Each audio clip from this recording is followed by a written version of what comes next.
This webinar series on the life, thought, and philosophy of Sri Narayana Guru. We are extremely fortunate that we are joined by a good number of luminaries who have worked so much in this field and from whom we can learn a lot. In fact, today's session is indeed very special. We have a very extremely erudite researcher, in fact, an independent researcher, and also a very accomplished writer who will be presenting a very important topic on Sri Narayana Guru today. In fact, the series, when we started the series, we were in fact quite mindful of the fact that this is a very niche area, and it's not very easy to find experts who will be delivering lectures which will do justice to the topics which have been assigned to them. However, we were all proved wrong in the sense that week after week, we are getting a vibrant round of discussion where all the issues and integral aspects related to the topic are being discussed threadbare, and this is also definitely enhancing our understanding of the issue area.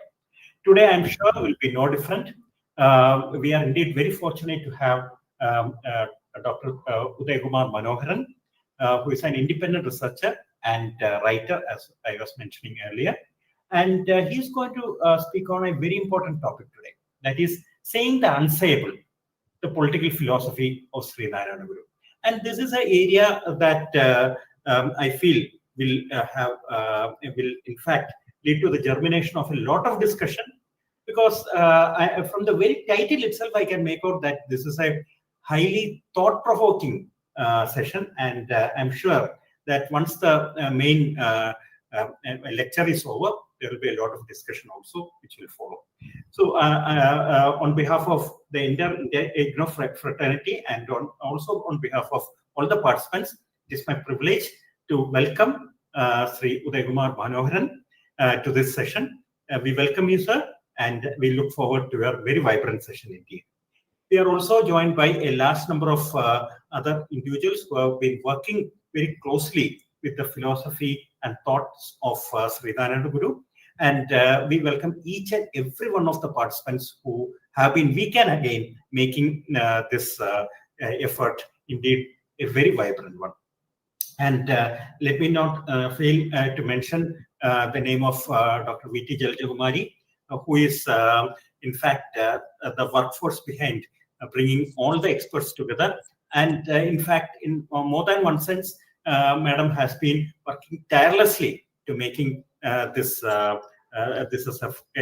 successful. So on behalf of everyone, let me also welcome Dr. V.T. Jaljakumari, the Regional Director of IGNOU Rail Center, ISOL, to this program. And I also welcome all my colleagues from IGNOU Rail Center Trivandrum, as well as from other regional centers who have joined this session and also are watching it through YouTube as well. So without much ado, let me request my colleague, Dr. V.T. Jaljakumari, to introduce our speaker today and give a bird's eye view into his accomplishments and work area. Over to you, ma'am. Thank you, sir. Once again, most welcome to all the participants and the presenter. Today, this is the 14th day of our webinar series on Sri Narayana Guru's vision on Sanatana Dharma, a message of unity, equality, and spiritual awakening. Today, Sri Uday Kumar Manoharan will be presenting on the topic, saying the unsayable, the political philosophy of Narayana Guru. Sri Uday Kumar Manoharan is that of an independent researcher and writer. His education has been at University of Kerala and Jawaharlal Nehru University, New Delhi. And he has worked as senior sub-editor with the Deccan Herald, a reputed national daily. He has also formally associated with Center for Study of Developing Societies, CSDS. It is an autonomous government research institute in Delhi, as an independent fellow.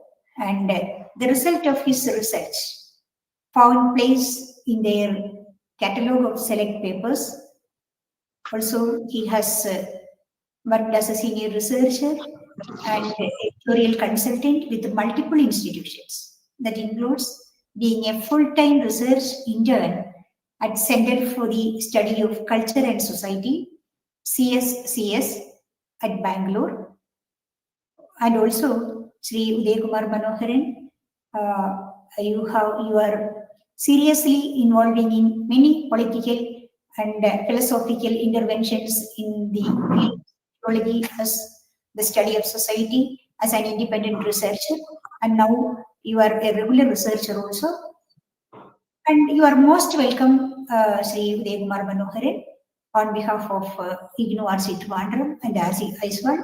And this platform is left for you for presenting your topic, saying the unsayable. Narayana. Please.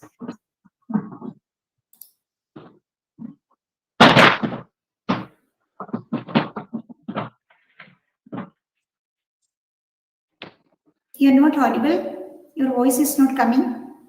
He's muted. No, it remained unmuted. Yes, Thank yes, you yes. so much for this generous introduction, which is an unusually generous introduction. And Rajesh sir also, thank you so much, sir, for that.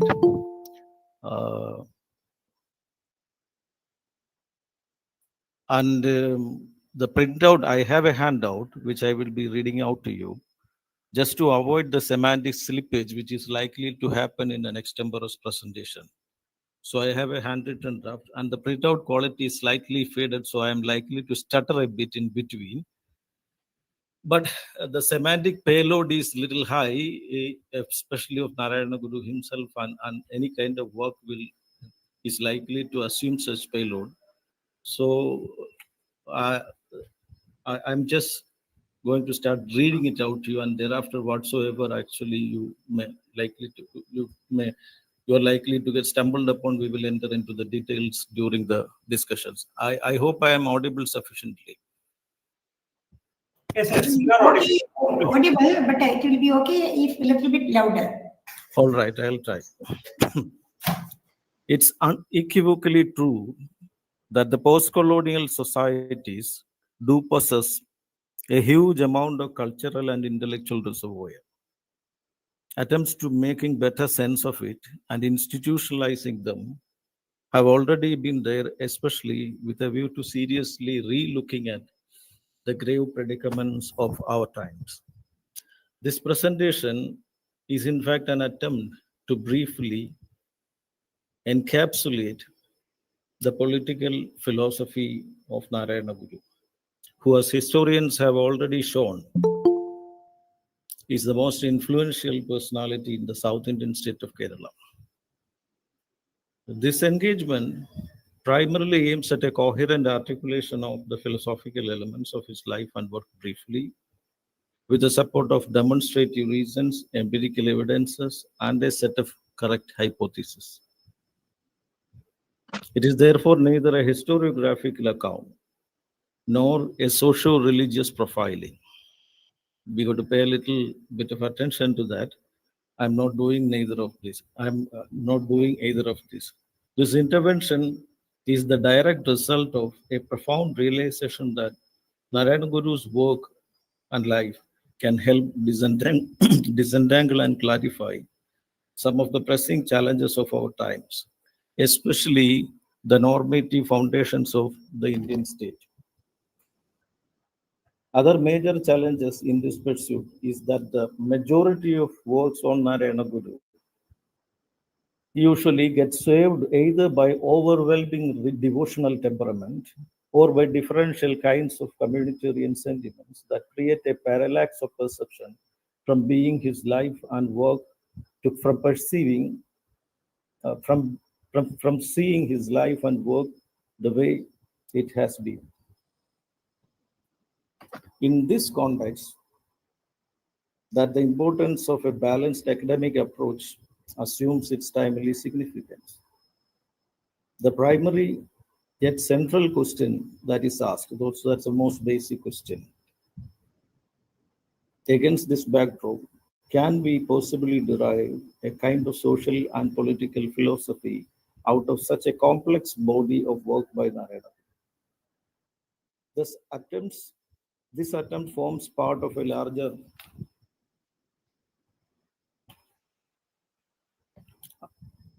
undertaking that has been taking shape as a result of my own philosophical questioning of the contemporary world.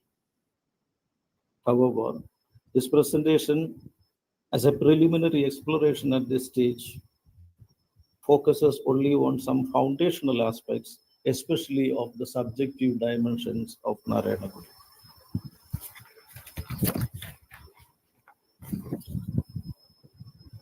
I would like to briefly elucidate at first the conceptual and methodological orientations at the outset itself.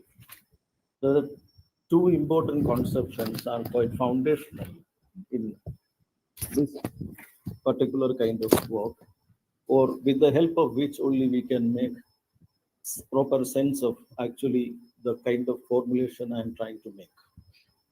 One is the idea of darshan. The first and foremost notion is of darshan, and secondly, the idea of guru. Thereafter, the presentation will proceed along briefly explaining the pedagogic principles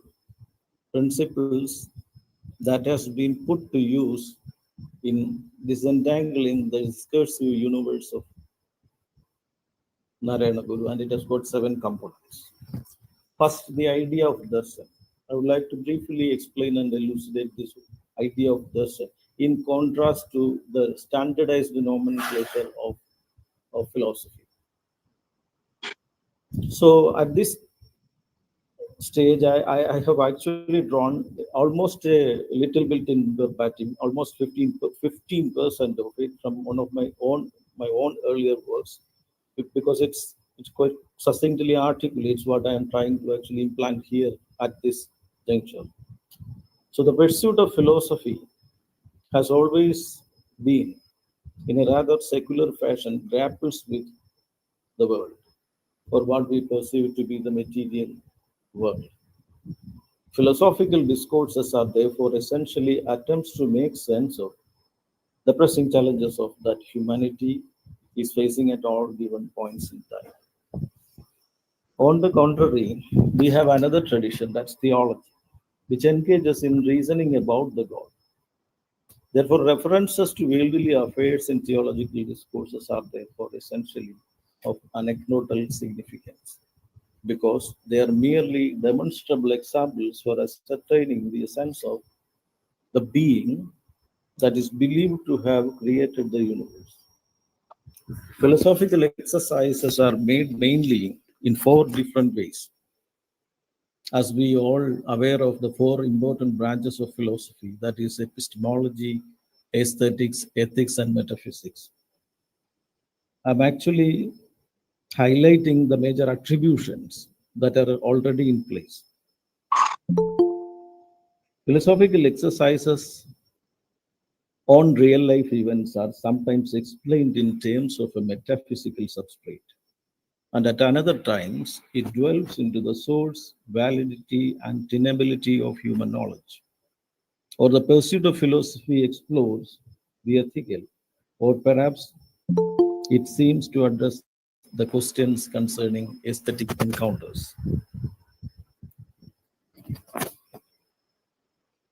These 2 enterprises, namely theology and philosophy, are essentially Western in origin. But in the history of human consciousness, there is yet a 3rd category that belongs to the eastern part of the world, that is darshan.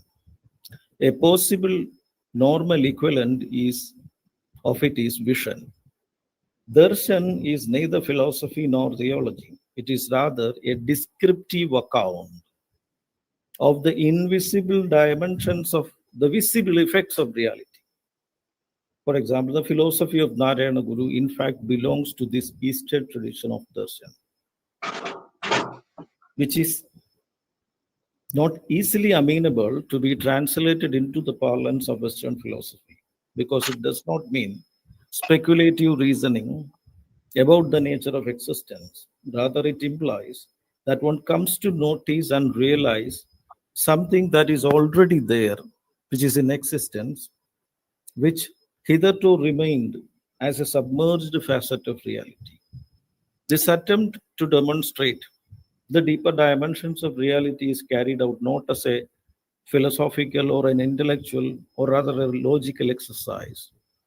It is carried out by enhancing one's capability and perception through yogic practices and meditation. Nevertheless, for want of other terms, for the purpose of this paper, Narayana Guru's writing here is designated as philosophy for want of other terms.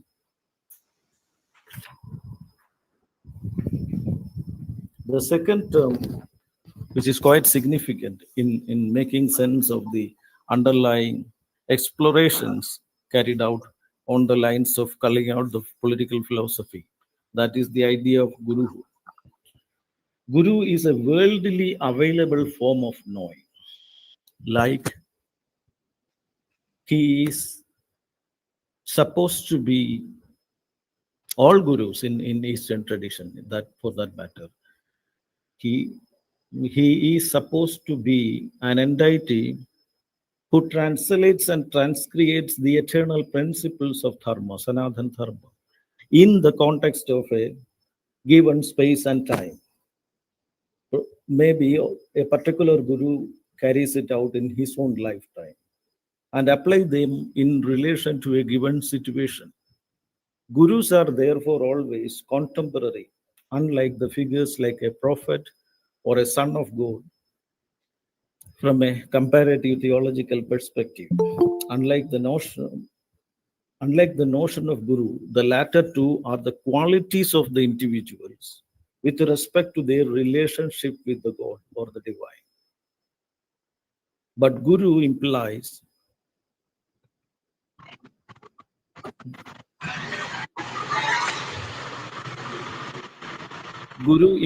a doorway, not a quality. It is strictly in this practical sense that the expression Guru Sakshal Parabrahma finds its meaning. Since Guru is not a person, therefore, the quality he possesses no qualities like Parabrahma, but he is a doorway to Parabrahma. Whatever qualities he exhibits as a human being or as a worldly bodily being is of anecdotal significance. That is the operational definition that is strategically or theoretically employed in this discussion. I'm rather only taking a lead role in this conversation. Everyone can come in and contribute after the presentation. So, another section, framework and approach of Narayana. This is quite widely known, the Advaitic or the non-dualistic framework. A particular approach has been adopted to studying the contributions of Narayana, that by making a conceptual distinction between, this is the distinction I am making in this context, the figurative and the discursive, the actual and the verbal. The figurative implies the whole sequence of historical interventions as it actually happened in the history of Kerala by Narayana Guru and their eventual significance. I'll turn off the video so that my face won't look awkward by repeatedly looking up and down.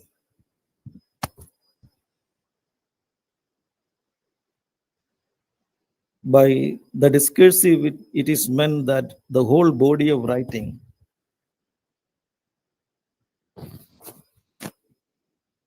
that he produced and the discourses that they incited. Since this section essentially focuses on the philosophical aspect of his social intervention, the emphasis is on his writings only. I have just picked up two important pointers, or rather signposts, to actually design the direction. Along that line, we can actually arrive at the political philosophical aspects of Narayana Guru and liberating him from the moorings of ethical philosophy and practitioners of ascetic ideals. How then can one possibly derive the social and political philosophy out of such a complex body of work by Narayana Guru. This is exactly the central question concerning philosophy. Such an attempt has to necessarily understand and elucidate Guru's conception of the self as it appears in Atmopadesha Shadakam, the 100 verses of self instruction. This work is rather a meditative procedure for growing into the complete realization of the true nature of oneself. Looking at through the prism of social sciences, the work implicitly offers an understanding of the basic constituent of the human social world, that is the individual human being. Of all the 100 verses, two important ones, which are the major signposts in this respect, are mentioned for the purpose of this presentation. Apart from that, one important verse from Deva Dashakam, which is one of the very popular verses in the discursive public sphere of Kerala. The non-dualism of Narayana Guru. The non-dualism approach to the nature of existential reality is succinctly articulated in Deva Dashakam. God, you are the creation, creator, and the created objects all. You yourself are the material soul which went into the creation whole. This is a translation by Nataraja Guru. This means the source of creation and the creator universe are not separate. Rather, the source of creation or the creator is immanent to the objects of creation. This implies the ought to, the ethical, and the is, the nature of existence, is connected. This is actually, there is a huge disconnection in this ethical and the descriptive in the Western tradition. So this is a kind of hidden bridge that is there beneath the philosophical edifice of almost all Indian philosophers. Narayana Guru puts it in a contemporary fashion. Therefore, the ethics in Narayana Guru is not a matter of personal choice, but a matter of being in tune with the existence, complying with the true nature of reality, which in fact is the very key to individual and collective well-being. The self-understanding results as a corollary effect in understanding the world as well, and thus prepares the self for blissfully living in the world. It dispels all fears caused by Maya or illusion and grounds oneself firmly on reality. In the parlance of social sciences, this can be described as the true human development. This aspect also looks Narayana Guru's stark contrast to the scientific approach, Semitic approach to the world, in which creation and creator are separate. I am sorry for the trouble caused by the extremely faded nature of the printout. So it really disturbs the flow. Once God completed the creation, it got detached from God and the divine anarchy begins. The son or prophet as a divine figure therefore becomes inevitable for governing this anarchy by subjugating all earthly powers. Contrary to that, according to Narayana Guru, man is originally divine in nature and the source of his creation is within himself. Also, the rest of the creation. In another sections, the self and the other.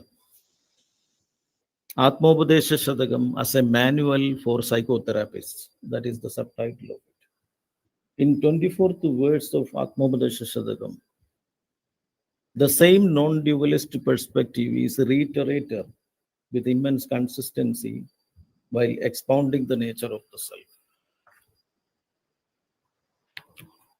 what we view as this man or that man. Reflection reveals to be the self, is self's prime form. That conduct adopted for one's self happiness. വടക്ക് അവിടെ കയറിയില്ലേ? Hello. അവിടെ അടുത്ത് കയറിയില്ലേ? Srikumar sir? Hello. Okay. The conduct adopted for the self's happiness, another happiness must also secure at once.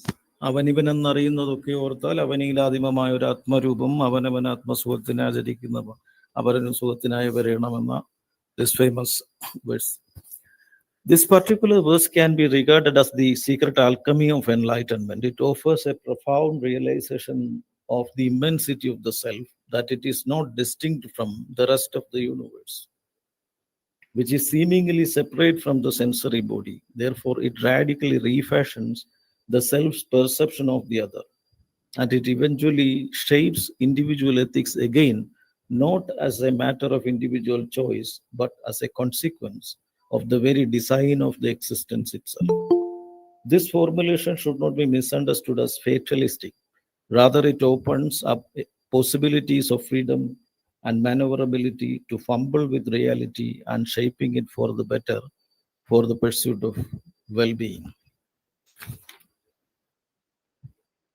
Securing others' happiness is the only obligation of the self, and that too is not at all a natural or not at all a personal imperative. It is rather a direct attitudinal transformation that individual undergoes as a result of realizing the true existential nature of the self. An exposition of the nature of the existential reality of the self and other dynamics, or the self and the world dichotomy, in such a manner helps resolve the original tensions in Western philosophy. And almost all Western philosophers find it difficult to bridge the ethical and the political. And there are so many creative attempts to actually make a bridge, but I don't want to get into such discussions in this context. Ethical and the political. Whereas in Narayana Guru, the political is the consequence of realizing the true nature of oneself. Or in other words, individual well-being and collective well-being are inseparably connected.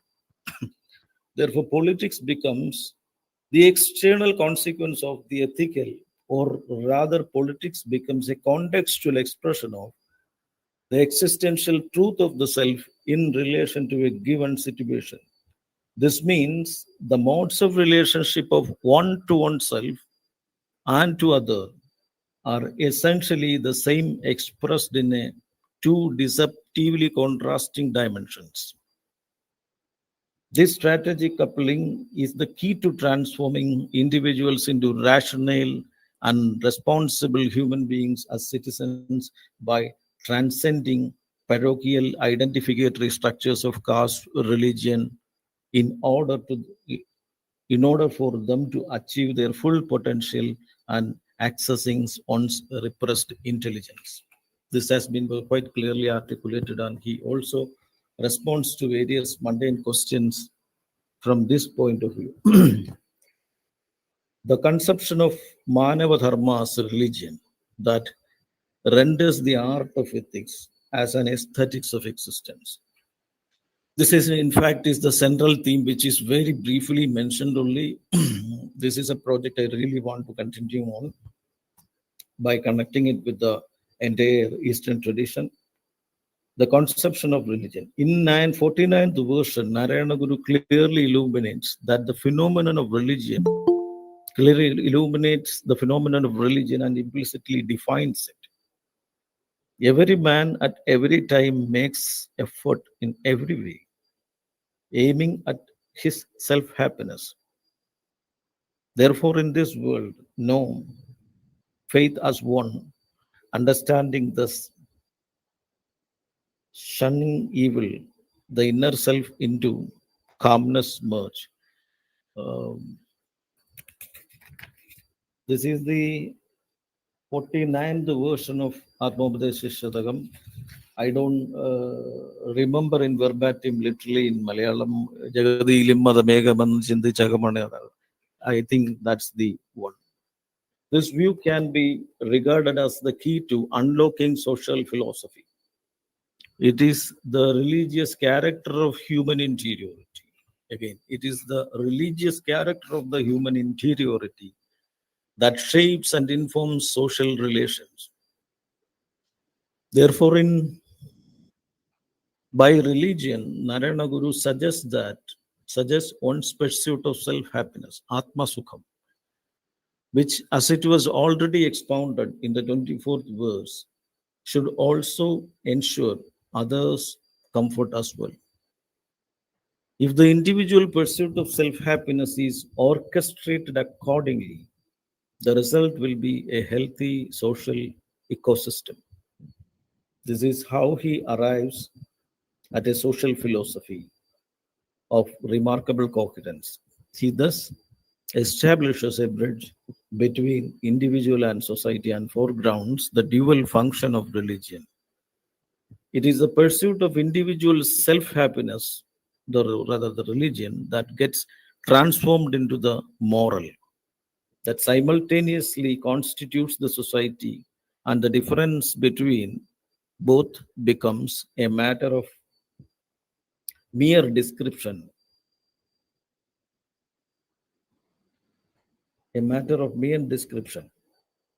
colon, a religion of self-happiness that is at the same time secures others' happiness. Two, ultimately defines a truly secular manner of conducting social life and thereby setting politics apart from politics free of religious dogmas. This is a historic contribution to the social and political philosophy that can preclude the appropriation of public life by religious congregations. And on the contrary, it also guarantees the possibility of being inventive in human relations as practices of great freedom, insofar as one secures others' happiness too, while pursuing one's self-happiness. This brings a new quality to our understanding of democracy in a radically creative manner, which can be an antidote to much systematic malaces of mammoth democracies like India.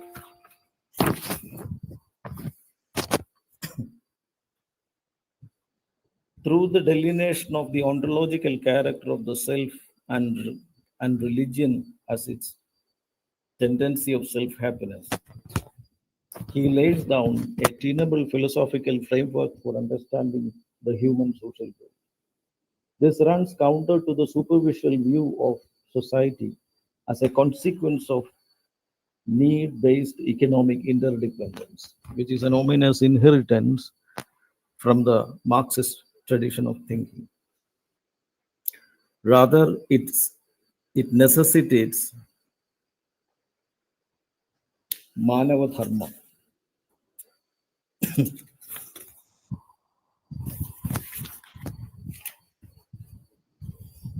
It is very difficult to decipher the printout at the last time moment. It was almost impossible for me to have it on my copy. As it is often widely depicted, Manava Dharma is not a substitute for Dhanadana Dharma. As it is often widely depicted, Manava Dharma is not a substitute for Dhanadana Dharma, but a practical and applicable format of Sanadana Dharma, like the traditional binaries like law and justice, because you cannot actually realize the idea of justice without law. Just as the way how law is related to justice, so is Manava Dharma to Sanatana Dharma. Law and justice, or ordinatio or executio, law, justice, such binaries. It is the same fashion, the relationship between Manava Dharma and Sanatana Dharma. the parallel significance of Narayana Guru's work essentially, the unparalleled significance of Narayana Guru's work essentially lies in devising a practical indigenous equivalent of ethical and political categories for designing a way more effective statecraft than the one we inherited from the Western and colonial systems of thought. And I am going to make my concluding remarks.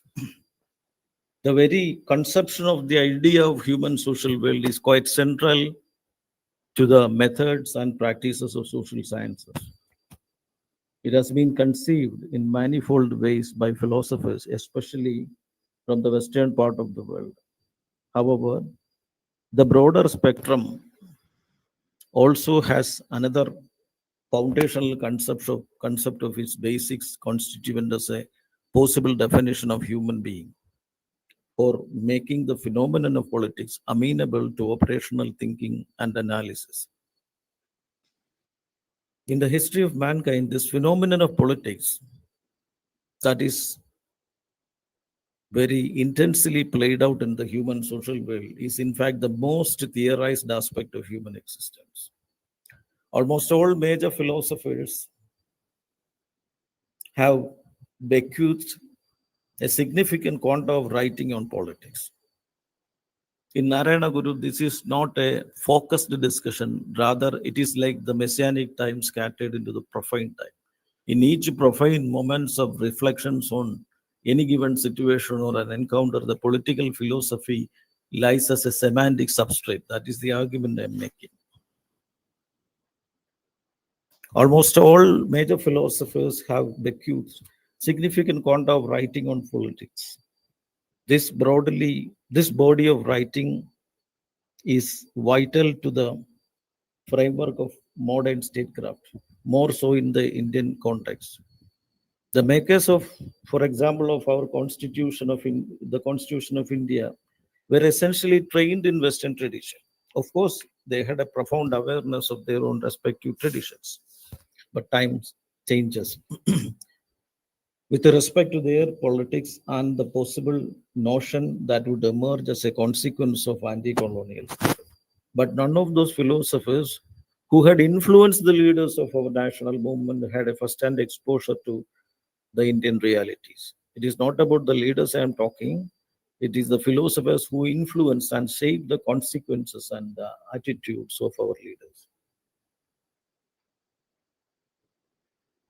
And Indian realities and their significance of thinking have proved to be inadequate and incommensurable with Indian context. On the contrary, people like Narayana Guru, who was not Western educated, but remained rooted in Indian reality, becomes relevant on three irrefutable counts. Primarily, he offers a tenable social and political philosophy that can potentially address the subtle forms of subjection and domination that is seemingly intrinsic to human existence from time immemorial, everywhere in the world. Secondly, he remains rooted in Indian tradition and clearly articulates the sum and substance of Indian systems of thought by demonstrating them for the pursuit of exorcising the historical sediments such as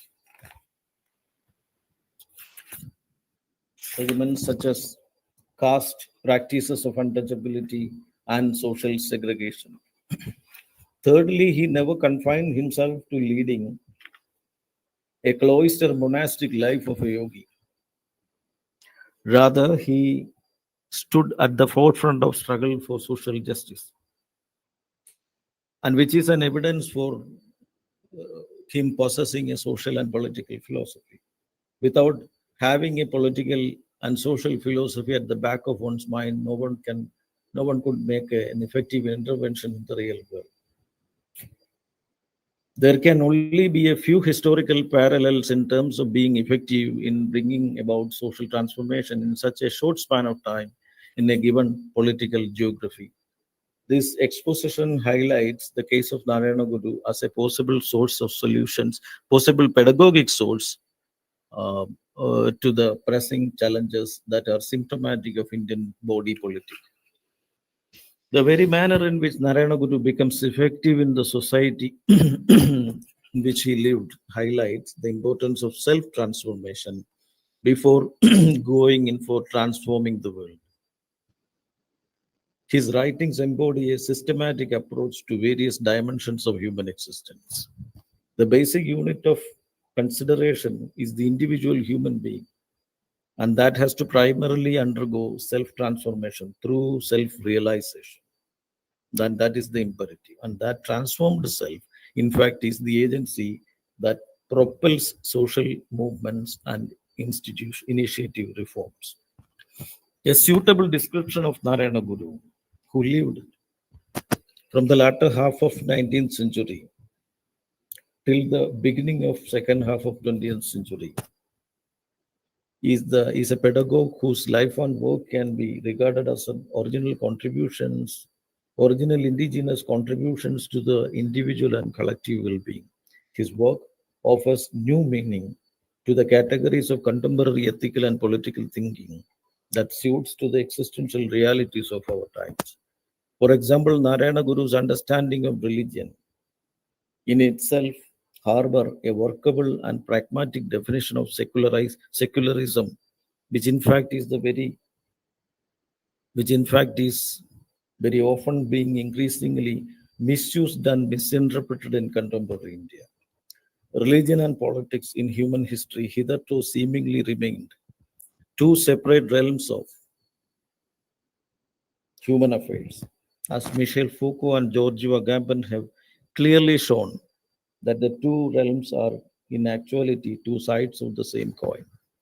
Politics concerns external well-being, whereas religion, as it claims historically, addresses human interiority.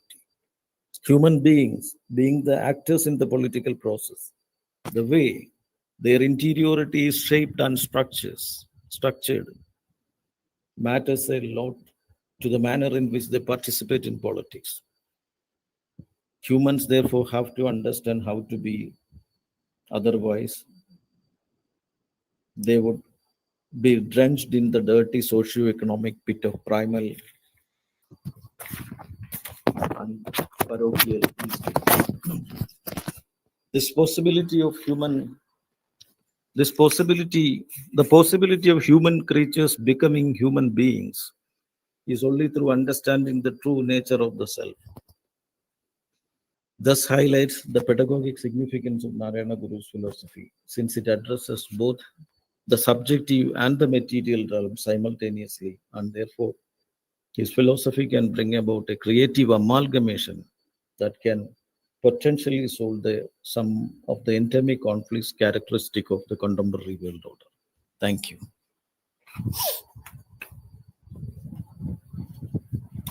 Thank you so much.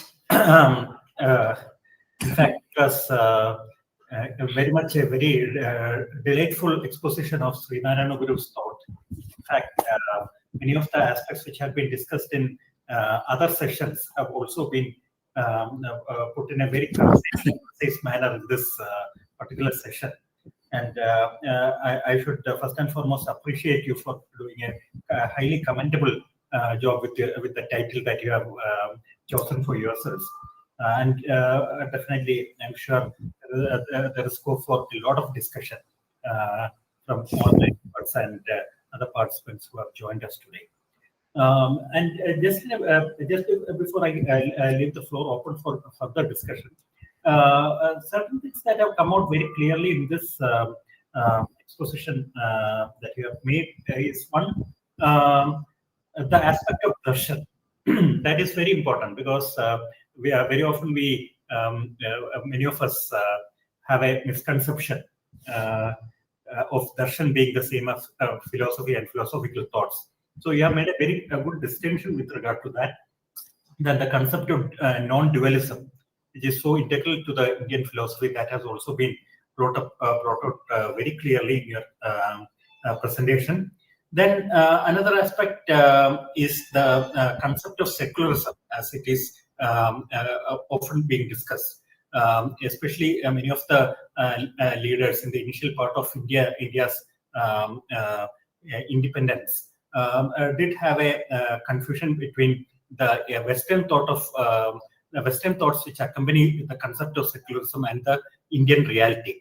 And many of them did not have a kind of consonance with the Indian, the application of secularism in the Indian context as such.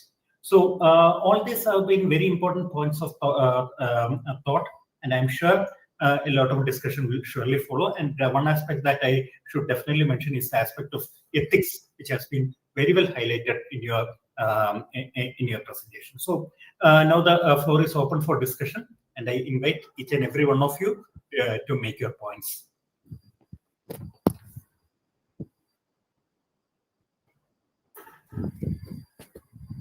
You can unmute yourselves and make your point.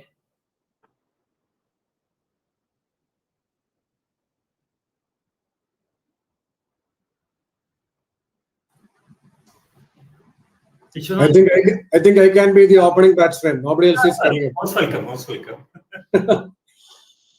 So, first of all, let me apologize, Sri Udayamar. I could not follow the thread of your presentation, even after putting my volume to the highest and more. Only when you put your mic close to your mouth, I could follow anything. Normally, I will put my volume as 80%. It will be well audible. But this time I put it 100%. Even then, please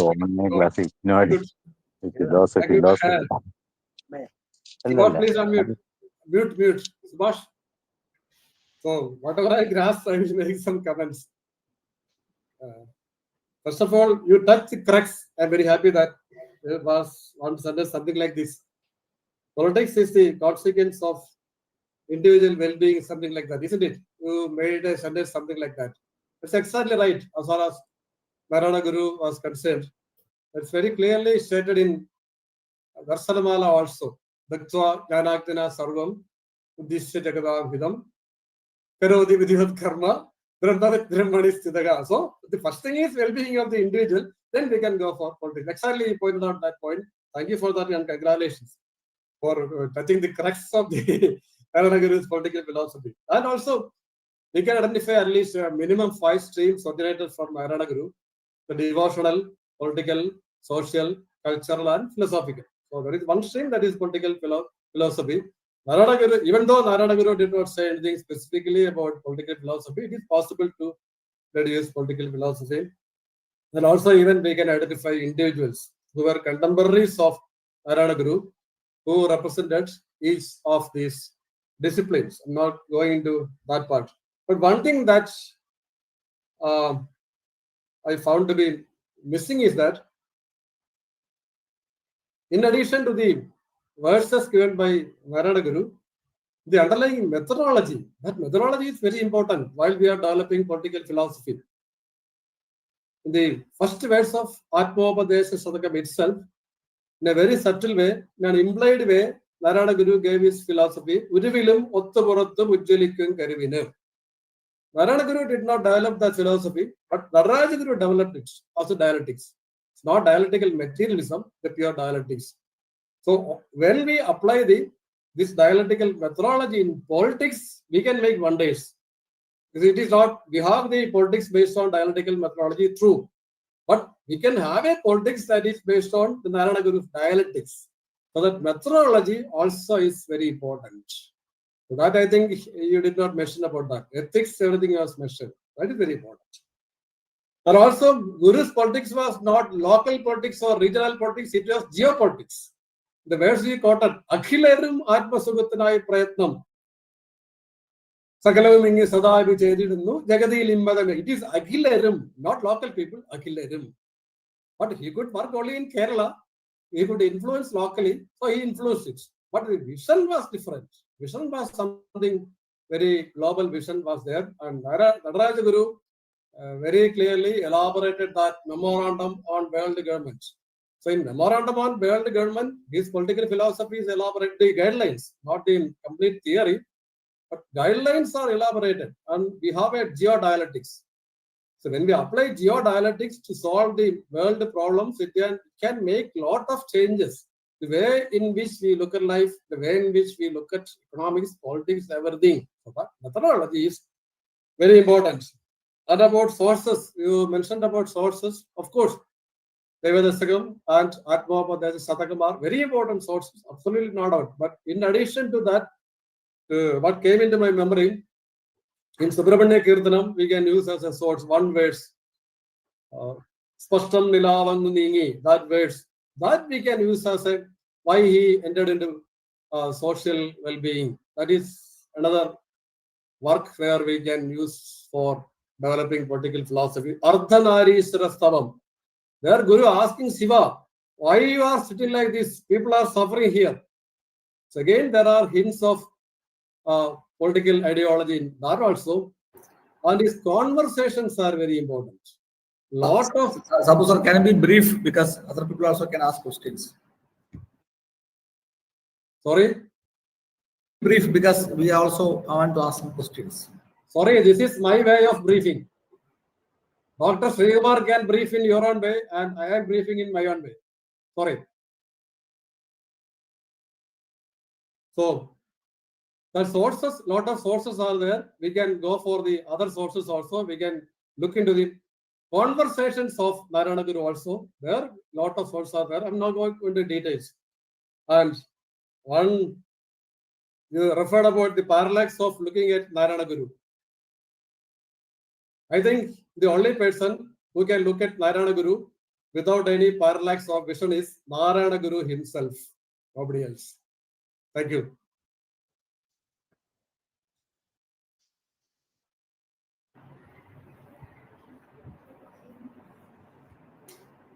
Udaya, Should I thank be you. responding to somebody is this asking. or after taking all the questions? May I? Or Yeah, Srikumar? please, Sugita, ma'am, please. Okay. Actually, you also has the problem of voice. Uday Kumarji, you doesn't allow your voice to come out from your mouth because you closed your mouth. While presenting, you closed, holding your Madam, voice you in could hand. have, That's so I'm sorry, you could have intervened right at then and there. I am so sorry for having Anyway, not been on. I tried to listen. Maximum I tried. Anyway, in the initial at the initial you put forward some problems faced by the darshan of Guru. That is true. I don't want to go deep into your paper. I would like to add some more points to this with regard to unsayable in Guru's political philosophy. Unsayable. First one, maybe you are agree or disagree with my opinion. Guru, there was de-ritualization as politics. Because by consecrating a mirror or a stone, Guru was not simply democratizing worship, but he was de-ritualizing politics itself. He showed that the power system means whether it is priestly or political or whatever it may be, the power system survive only by controlling ritual. So breaking ritual control is equal to breaking political control. So he was there was de-ritualization as politics. And another point I would like to say, I won't take much time, as Srikumar said, many of them wanted to take part in the discussion. I would like to add one more point, that is in Guru's philosophy, you can see silence as speech. You can take. What if Guru's greatest political text was what he never said?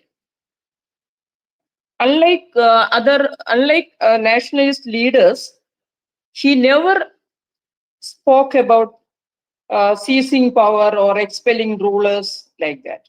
His silence here is not absence but resistance.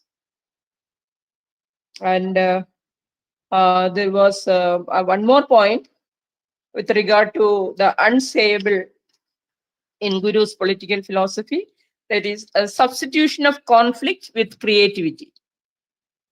his politics was not against something, but for something new. Not against something, but for something new, like school, libraries, community gatherings, like that. So we can say that he substituted conflict with creativity. These 3 points I would like to add. Anyway, I congratulate Uday Kumar ji, because as Abu Sir said, you touched the crux of Guru's philosophy, especially important verses from Atma Bodesha Shadagam. Thank you, sir. Okay. Can I, Uday, am I audible to you? Please come in, please. Uday, you specifically made a very point very clearly.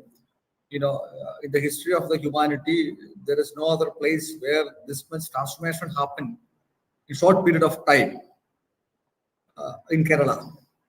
Maybe if you look at the history of the world also, until unless the revolution happened, we could not see any such a radical change happen in a short period of time. So see, there you made a point very clearly. It is interiority transformed as exteriority. For example, agavum puravum. So that is the case. Can we extend the same that darsana to the nation? For example, if you expand the same darsana to nation as a Bharat, because we want to make Bharat as a Vishwaguru, can we take Guru as a pedagogic source for the nation in this context? You already made a point. Guru means contemporary. If it's contemporary, you should be able to translate. You should be able to expand the same the paradigm which Guru made in Kerala to the nation. Is it possible or not practically?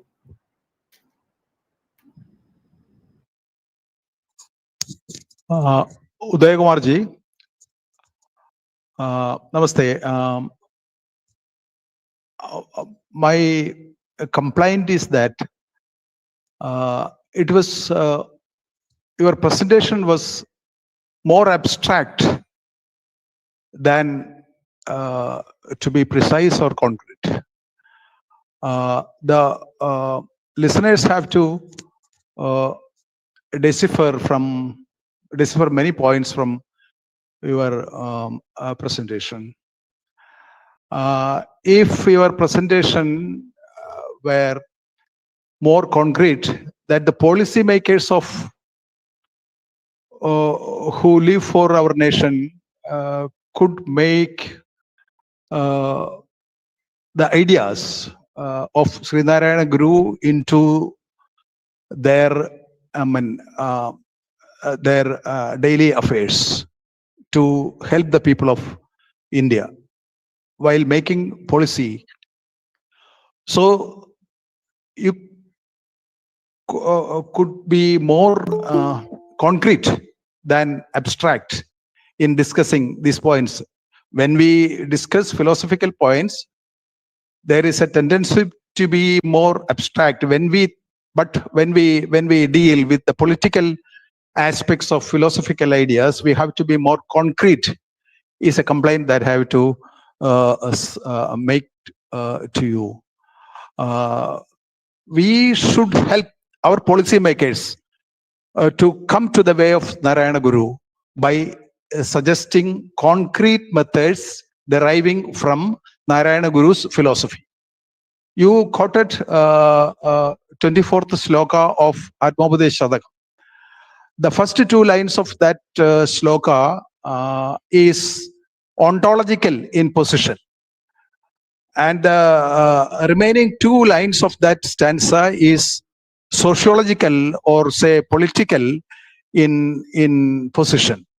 So ontological position and political position of these four lines definitely say a concrete thing about the political idea of Sri Narayana. That is my contention. If you could be more concrete and elaborate on that, it would have been better. Thank you. Thank you, sir. I think Uday Kumar ji can give all the responses in one go at the end, so that we can be very concise. Rashan sir, would you like to come in? നമസ്തേ. ഞാൻ എന്റെ അവസരത്തിന് വേണ്ടി കാത്തിരിക്കുകയായിരുന്നു. അതെ sir, please. ഇവിടെ എനിക്ക് പറയാനുള്ളത് ഗുരുവിന്റെ രാഷ്ട്രീയ ദർശനം എന്ന കാഴ്ചപ്പാടിന് അപ്പുറത്തേക്ക് അങ്ങ് പോയി എന്നുള്ളതാണ്.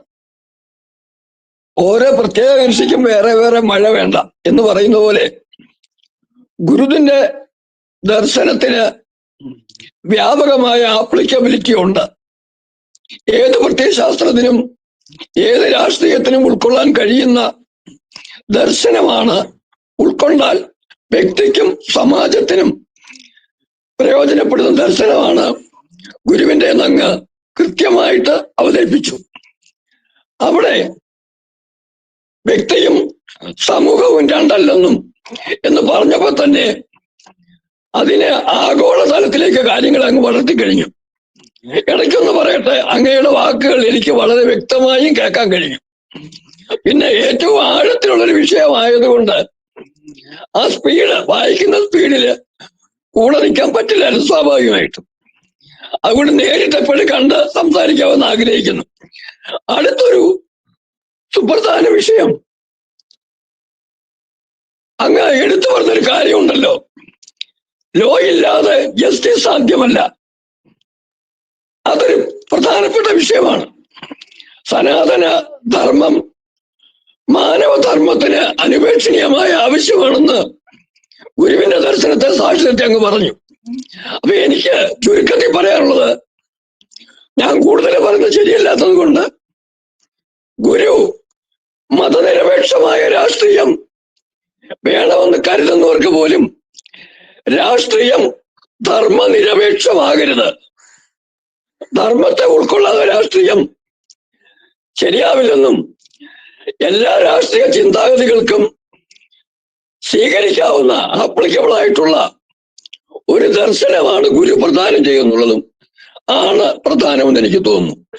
അവസാനമായി എന്നെ എപ്പോഴും മനസ്സിലുള്ള ആഗ്രഹം, അതായത് ഒരുപക്ഷെ ഡോക്ടർ BR അംബേദ്കറും ഗുരുവും തമ്മിൽ എപ്പോഴെങ്കിലും ഒന്ന് സമ്മതിക്കുന്നതിന് അവസരം കിട്ടുകയോ, അല്ലെങ്കിൽ ഗുരുവിന്റെ ദർശനങ്ങളെ കൂടി അംബേദ്കർക്ക് ഉൾക്കൊള്ളാൻ കഴിയുകയോ ചെയ്തിരുന്നെങ്കിൽ ഭാരതത്തിന് വളരെ വ്യത്യസ്തമായ ഒരു രാഷ്ട്രീയ സാഹചര്യവും ഒരുപക്ഷെ ഭരണഘടനയിൽ പോലും വ്യത്യസ്തമായ തദ്ദേശീയമായ പലതിനെയും ഉൾക്കൊള്ളുന്നതിനുള്ള സാഹചര്യം ഉണ്ടാകുമായിരുമെന്ന് എനിക്ക് ഉറപ്പുണ്ട്. അത് കഴിഞ്ഞില്ല.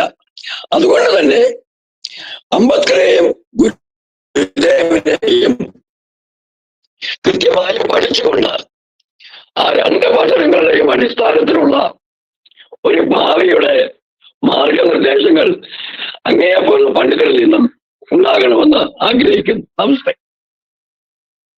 Thank you, sir. Thank you, sir. Sir, can I say something? Yes, ma'am. Please come. Please. Okay. My point is very different. Actually, I have simultaneously read Narayana Guru, Ramana Maharshi, and Jiddu Krishnamurti. If you closely observe their preachings, you will see the same point in all of them. So, in the interface between self and politics, including Gandhi, for most gurus and masters of India, the self come as most important in relation to politics. And Aurobindo also later on realized this when he was in the jail. So I would say, rather than crediting this to Narayana Guru or others, we should look at Indian politics and also Indian philosophy as sharing a lot of things with each other. If I can, for instance, Ramana Maharshi says you should never interfere in others' affairs. That is one aspect of looking at how Indian philosophy or how gurus like Narayana Guru or Ramana Maharshi looked at politics. And Jiddu Krishnamurti says, political revolution is nothing without individual awakening. So, what is important is to understand Advaita Vedanta very closely, as you have mentioned it in your paper. And Gandhi also used subjectivity as primary to his politics. I have actually written an article on this aspect of self and society and how Narayana Guru brings forth self as the primary tool to understand the world. So that is what I want to say. Thank you. Thank you, ma'am. Are there any other points to be made? No, thank you. Yes, sir. Thank you, ma'am. Any other points from any other participant? Okay, I think a lot of points have been raised and those need some discussion. Uday Kumarji, would you like to comment on the points which have been made by our very eminent participants here? I would like to make a collective response to almost all facets of the, because it's the central thematic focus essentially is on the philosophical architecture of Narayana Guru. And all those tangential intervention can be summed up in a brief way.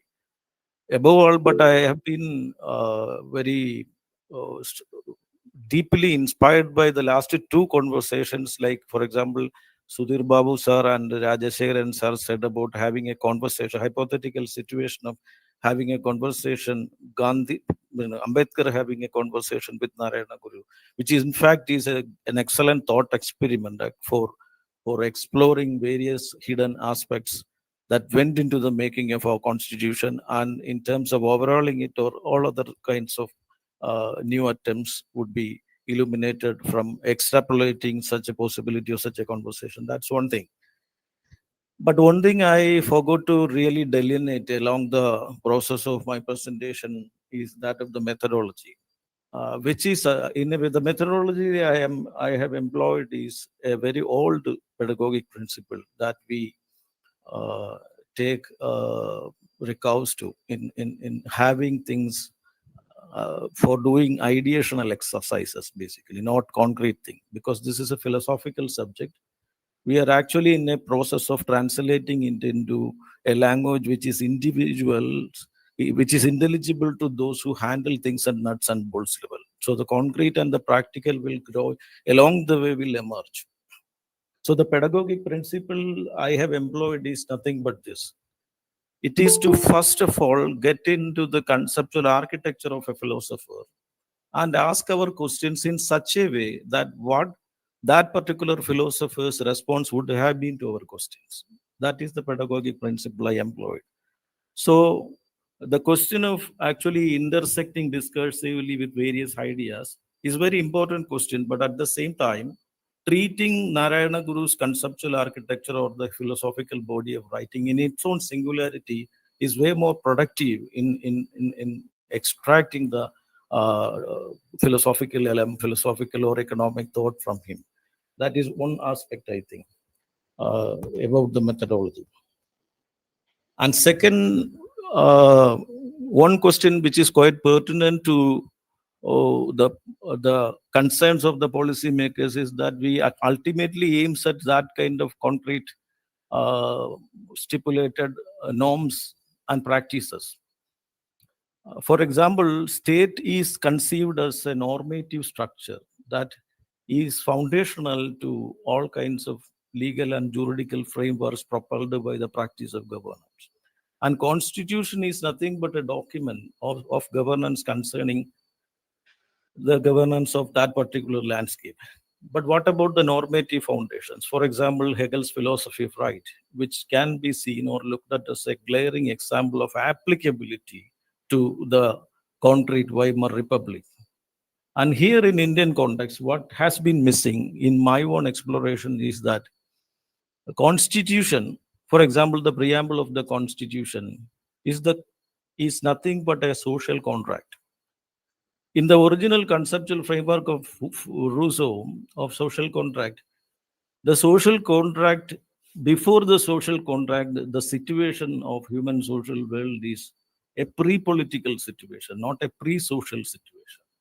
People who were already assumed their subject positions, for example, our caste subjectivity or tribal subjectivity, all these things are not pre-given natural subjectivities. They are the result of collective survivals and strategies and political negotiations and wars. So such such collective identities engage in some kind of political contract.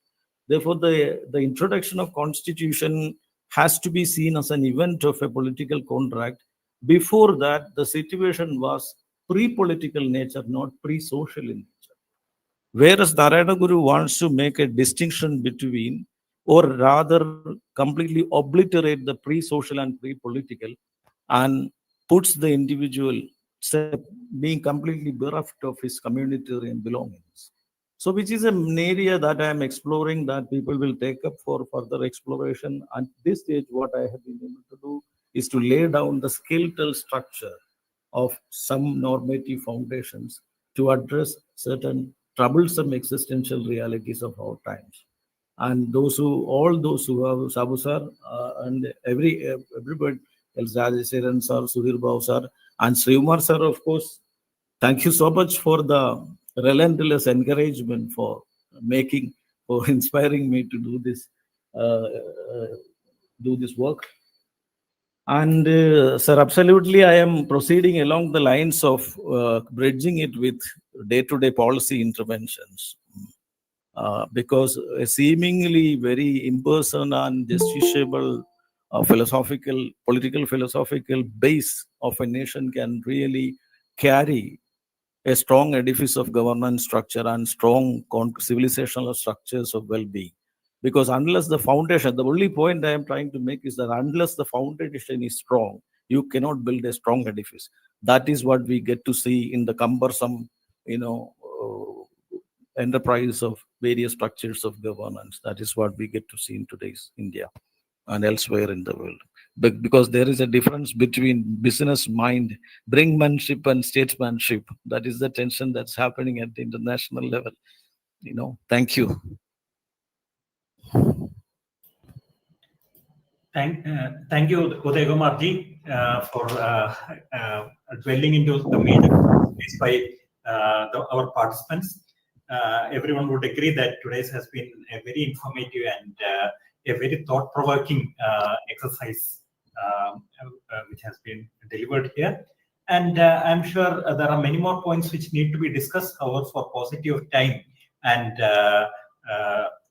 maybe at a future occasion, we can definitely have one more. Sir, I have a request.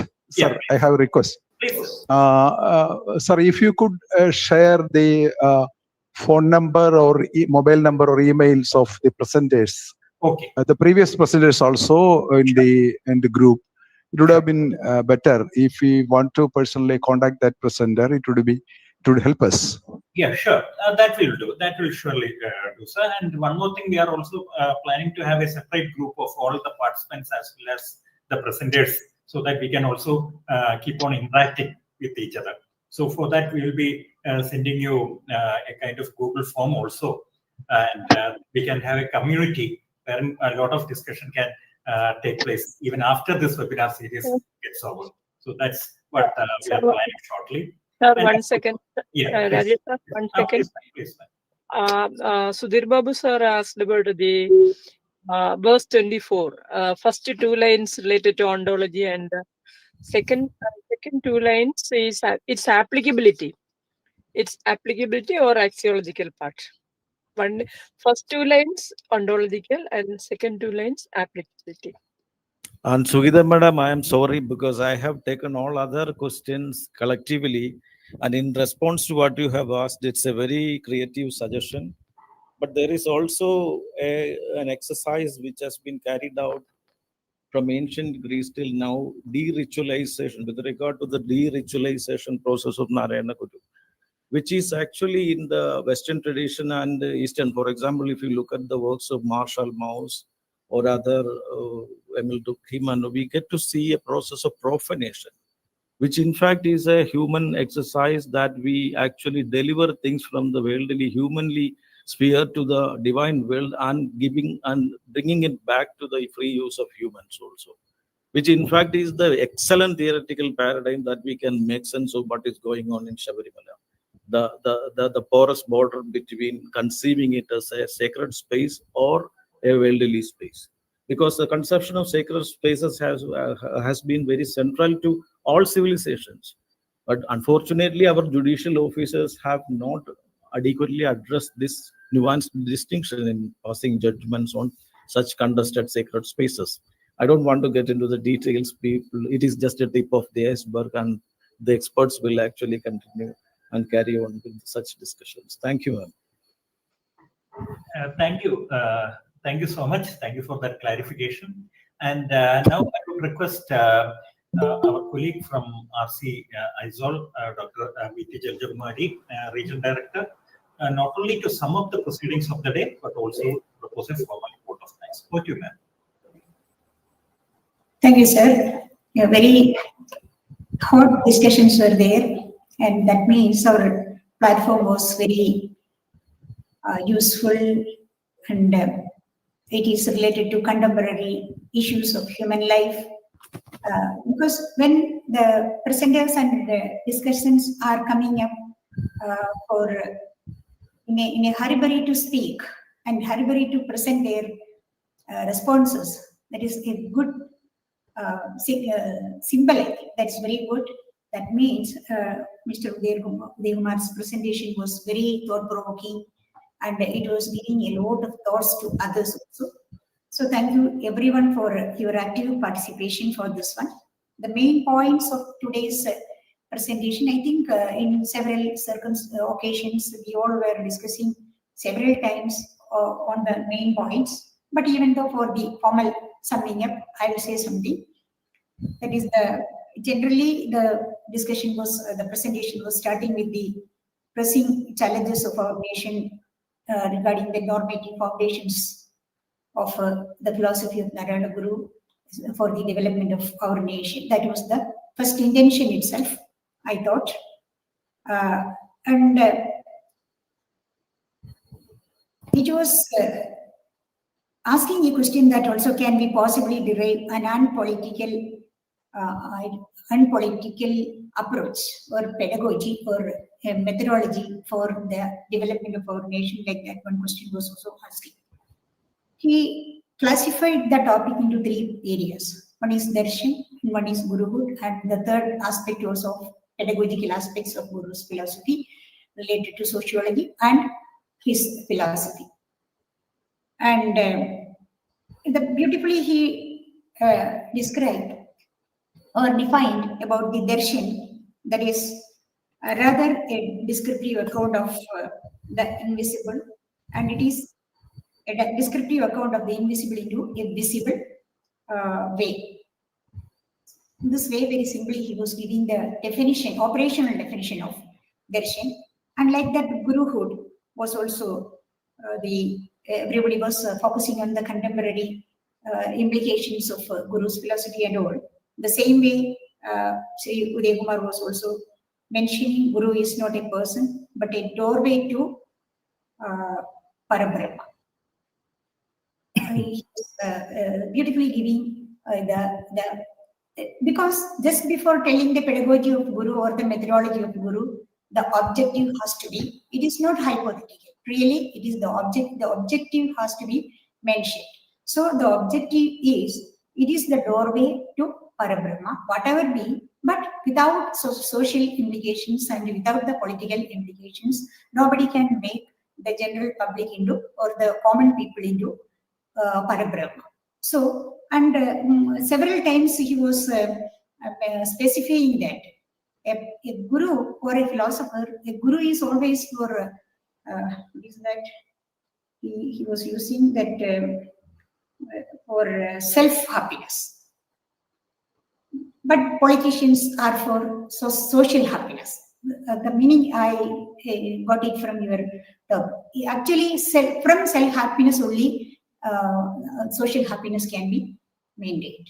That is the same meaning is there, that everything is for Manava Dharma and then Sanatana Dharma. So this is the relation between means self happiness and the social happiness. This is what democracy is also for, that for self happiness and social happiness. So first Manava Dharma means Manava Dharma also, again he was describing that it is not the substitution of something. Manava Dharma and Sanatana Dharma are not substitutions for each other, but it is highly related, like law and justice. That was what he gave the example like that. So first we have to satisfy the people for Manava Dharma by giving freedom. That is one of the main point, is giving them freedom and giving them happiness. So these may be the base for political configuration of our world or the nation. This is not only for India but for the whole world. That is what this geopolitics and other ideas we are identifying from Guru's philosophy. Then ultimately everything is for human development. That may be the pillar, the central theme of politics. For that, what we have to do, that was the other interventions he was done, and it is for human existence. More than that of individual existence, politics may be for human existence. So he was thoroughly giving the relation, the bridging of individualism and the philosophy of individualism to humanistic philosophy, and the self-transformation before transforming the society. Guru was the best example, contemporary example for that self-transformation, for the transforming the we can connect this with the questions raised by Sudhir Babu sir and Sri Kumar sir. So how we can make the political basement or the foundations on the basis of the Guru. This is what the actual reply for that. I think this was mentioned, that ultimately everything, religion and politics and other individual philosophies would be for human existence and human development and for global peace. So the need of non-misinterpretation of the or non-misusing of secularism, politics, and everything was mentioned by him, and with the pedagogy also. And finally, he was concluding that it is the real amalgamation of spiritual and political life of contemporary world, not contemporary India only. This is contemporary world. And if we have a geopolitics, a geophilosophy for the human development or for the human excellence existing in Kerala, existing in India, definitely it will be for the whole world. That prosperity is there in the studies and the darshanas of Narayana Guru. That way, we all may give some interpretations and efforts to universalize the theory and pedagogy of the theory and pedagogy of Guru for a for the human excellence or for global peace. And the questions raised by Sabu sir, Sugita madam, Sri Kumar sir, Sudhir Babu sir, and Rajashekaran sir, etc. were excellent to support these thoughts and discussions of this platform. And especially Dr. Sherina Babu was giving examples by giving Ramana Maharshi and Jiddu Krishna's vision and how this vision supports the political interference of Narayana Guru's philosophy without disturbing humanism.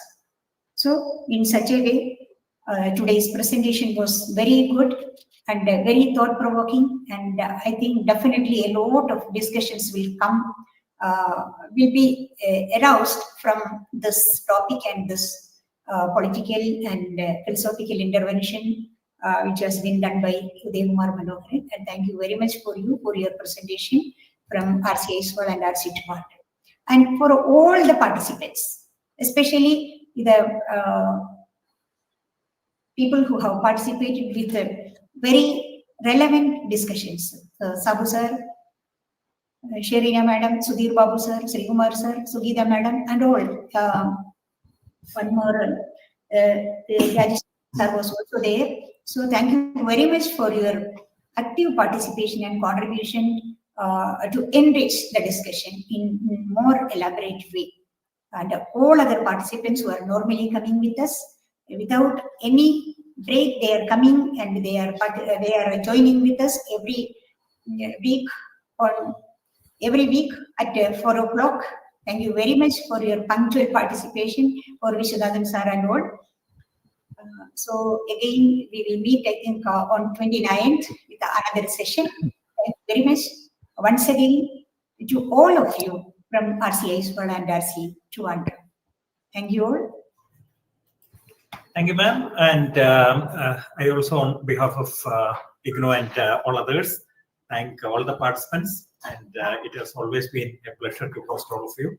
And definitely, we look forward to meeting all of you once again online on 29th. And thank you. Thank you once again. Udayakumar, എനിക്കൊരു request ഉണ്ട്.